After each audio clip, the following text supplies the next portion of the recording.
Welcome to UXL, where you can learn new skills anytime and anywhere.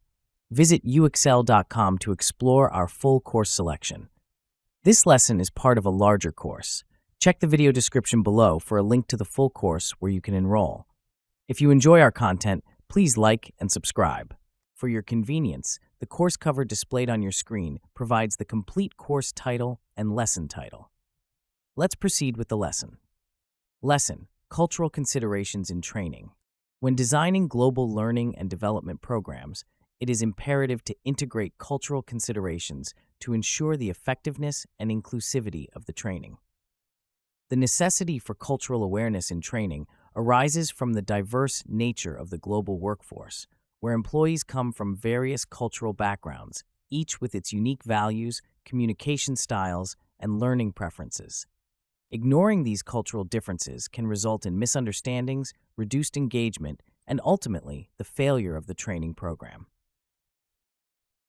Understanding the cultural dimensions theory proposed by Hofstede is fundamental to recognizing how culture impacts learning and development. Hofstede's model identifies 6 dimensions of culture that influence workplace behavior: power distance, individualism versus collectivism, masculinity versus femininity, uncertainty avoidance, long-term versus short-term orientation, and indulgence versus restraint.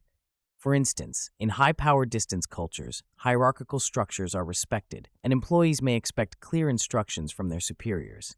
Conversely, in low-power distance cultures, employees might prefer a more egalitarian approach, valuing collaborative and participatory training sessions. Individualism and collectivism also play a crucial role in learning preferences. In individualistic cultures, people tend to prioritize personal achievements and prefer self-directed learning. Training programs in such contexts might focus on individual assessments and personalized learning paths.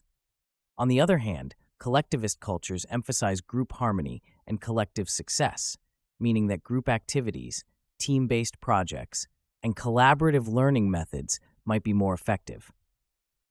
Masculinity versus femininity, another dimension, affects the competitive nature of a learning environment. In masculine cultures, characterized by competitiveness and achievement, training programs might incorporate competitive elements such as gamification or performance-based rewards. In contrast, feminine cultures, which value cooperation and quality of life, might benefit from a more supportive and nurturing training environment. Uncertainty avoidance reflects the extent to which a culture tolerates ambiguity and uncertainty. High uncertainty avoidance cultures prefer structured learning environments with clear guidelines and expectations. Training programs in such cultures should include detailed instructions, defined learning outcomes, and a structured curriculum. Conversely, low uncertainty avoidance cultures are more comfortable with ambiguity and may thrive in flexible, open-ended learning environments that encourage creativity and exploration. Long-term versus short-term orientation influences how cultures perceive time and planning.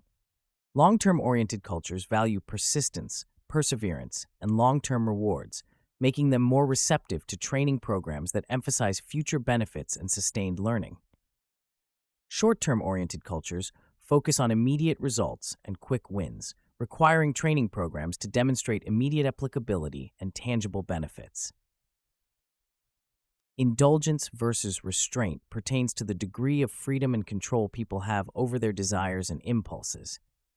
Indulgent cultures, which allow relatively free gratification of basic human drives, might appreciate training programs that incorporate elements of fun, creativity, and personal expression.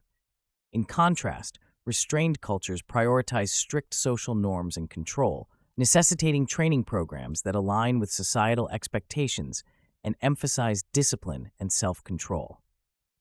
Incorporating these cultural dimensions into the design of global learning and development programs ensures that the training is culturally relevant and resonant with the participants.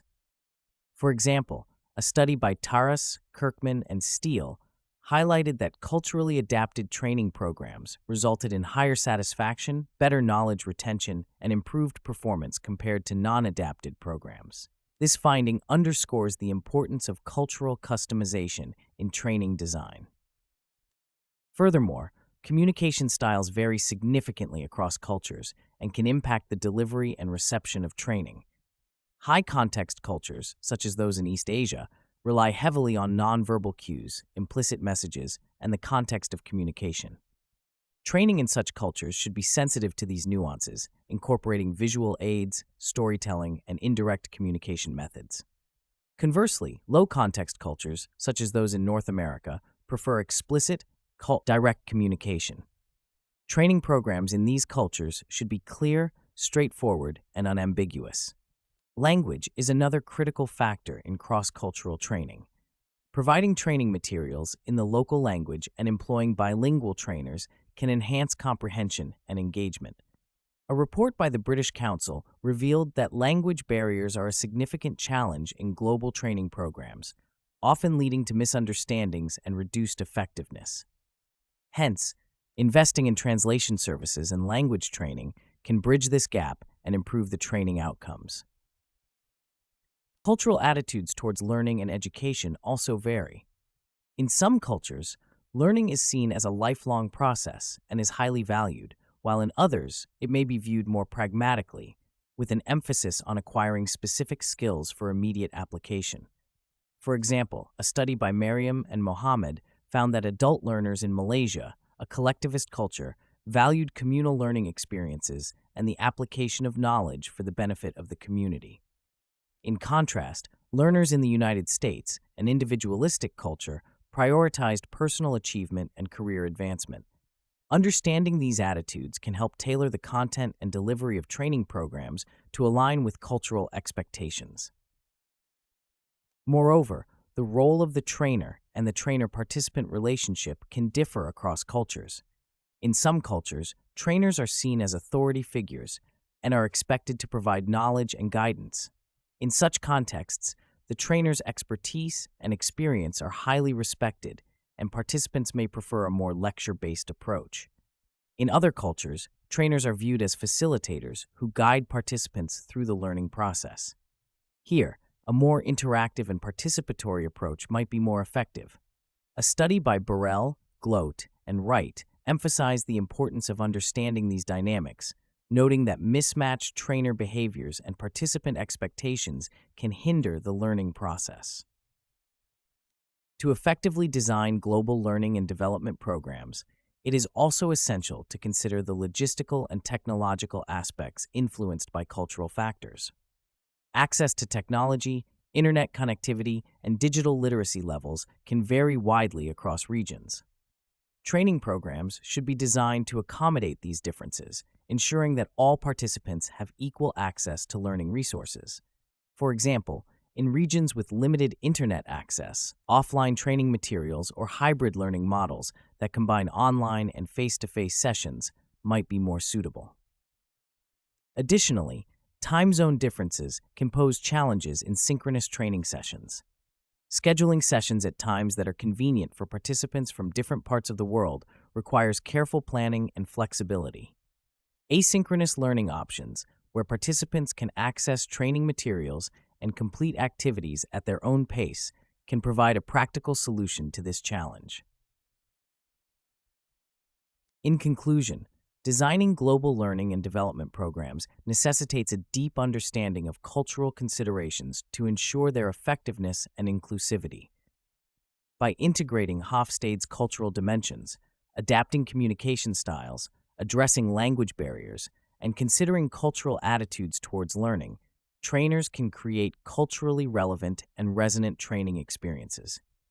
Furthermore, understanding the trainer-participant relationship, accommodating technological constraints, and managing logistical challenges are crucial for successful global training programs.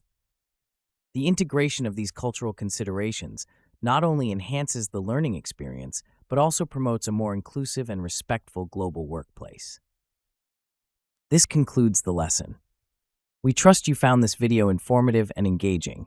To enroll in the complete course, please use the link provided in the description below. At UExcel, we are committed to your learning journey. Each course offers a certificate of completion, online support, and downloadable resource files to enhance your experience. If you found our content valuable, we invite you to like this video and subscribe to our channel. Thank you for joining us, and we look forward to supporting your continued pursuit of knowledge.